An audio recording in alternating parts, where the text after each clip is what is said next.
So guys, welcome back to another video. In this one today, we are going to be talking about the brand new 88 rated Flashback Hulk who has just come in to FIFA 20 Ultimate Team. Now, this Flashback card is available for around 180k, so he's not cheap, but he's not stupidly expensive. I don't think so anywhere. But I also don't think he is an amazing price either, and we'll discuss that later on in the video. So this Hulk is obviously a position change item. Normally in Ultimate Team he is a right-sided player, but this flashback variant of him is a centre forward card, which obviously most people will convert to a striker.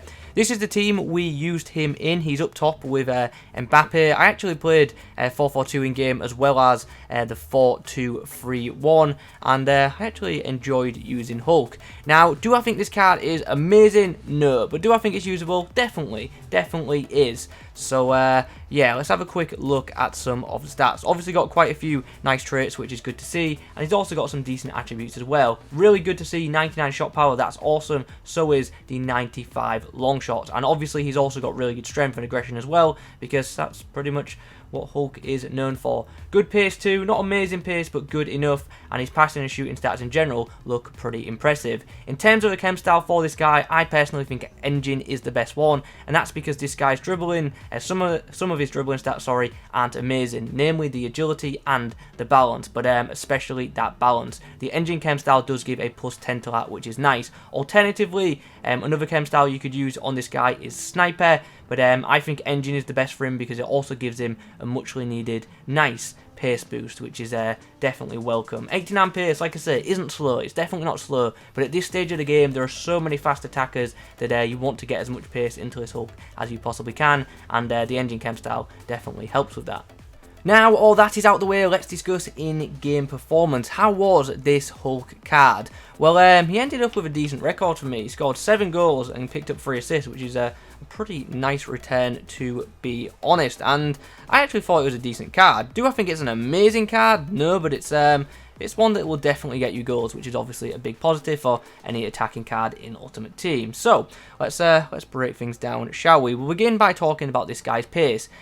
Is he rapid? No. But is he quick enough to break away from a defender? Certainly is, and I do feel like that Engine chem style boost helped a lot with that, so definitely something to bear in mind. I really liked his run making and positioning in general. That was really good. You can see in the footage that he did break away from quite a few defenders, which was nice, and he makes really good attacking runs, which made him very easy to use. In terms of output, was very happy with his shooting. The guy can definitely find the back of the net. He's got a good finesse shot. His power shots are obviously really good too, and he's also a threat from distance, which is nice. The guy can pretty much score goals from anywhere, which is great.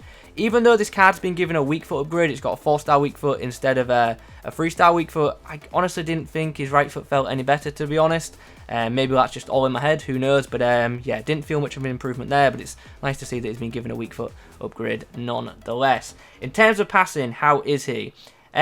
He's not like an excellent distributor, but for a striker, I think he's a pretty good one. Would I use this guy as a cam? No, but his passing for a striker, I think, is actually to a very high standard. His short and long passing in game was great, and he linked up well with players around him, which is very freaking nice.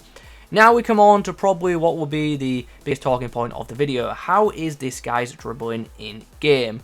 Now, he's one of them players who have got that big stocky body type, and he's a pretty big player in general, and he doesn't have amazing agility or amazing balance, and yeah, he doesn't feel that great on the ball. Does he feel terrible? No, I don't think he does. But is he an easy player to maneuver compared to other forwards? No, he's not. He can be a bit tricky to yeah, as I say, maneuver with the ball at times. When you get this guy in space, he's absolutely excellent, but when he's surrounded and you've got to do like loads of quick turns, that's when this card can unfortunately become a bit unstuck, which is a bit of a shame. I have to say, I didn't think his balance was as bad as the in-game stats suggest, but obviously it's still not amazing. His actual ball control I thought was good, but as I say, it's when trying to do turns that he just doesn't feel as effective. Physically, as you can imagine, very happy with this card. He's got very good strength, very good aggression, and he's not particularly too easy to dispossess of the ball, and he can shield it for a good time as well. And he's also one of them players which, due to his strength and aggression, he can fight and win the ball off of attackers when pressing as well, which is great. So overall, I think the card is good. It's definitely usable, but is it like a super meta card that's going to dominate? probably not. It's the kind of card that'll do really well against players which are not amazing defenders, but if you come up against good defenders, they'll probably be able to yeah, just nullify this card, which is a bit of a shame. So in summary, do I think this card is worth picking up? I'm on the fence, to be honest. It's a nice card, but is it a brilliant one? No. And ultimately, compared to the Scream card, I don't think there's a massive upgrade. So if you're after this card, you're pretty much paying for the position change. You're playing for the striker position change, and you're also playing for the weak foot boost. Fair enough, the dribbling did get boosted quite a bit as well, but not massively in my opinion. So yeah, nice card, but unless you really, really want a Striker Hulk in your club, I would probably give this SBC a miss, because yeah, like Team of the Season's coming out probably soon, because I don't know if there are any more promos coming. And who knows what's happening with the football season, so I'd imagine Team of the Season's probably the next big one. And with Team of the Season will come plenty of attacking options, which probably are going to be better than this Hulk card, and will be tradable too, so you won't have to sink them coins into an SBC. So like I say, my verdict is only get it if you just really want a Hulk striker card in your club, because there are better forwards in the game than this card, and I don't think the price is particularly amazing. It's not bad, but it's definitely not amazing. So yeah, unfortunately, I would advise you guys to give this one a miss, especially if you're short on coins. Anyway, guys, those are my thoughts on the 88 rated Flashback Hulk. Hope you enjoyed the video. If you have, drop a like on it. Got any questions, pop them down below. Subscribe to the channel if you're new. Thanks for watching. I'll catch you in the next one.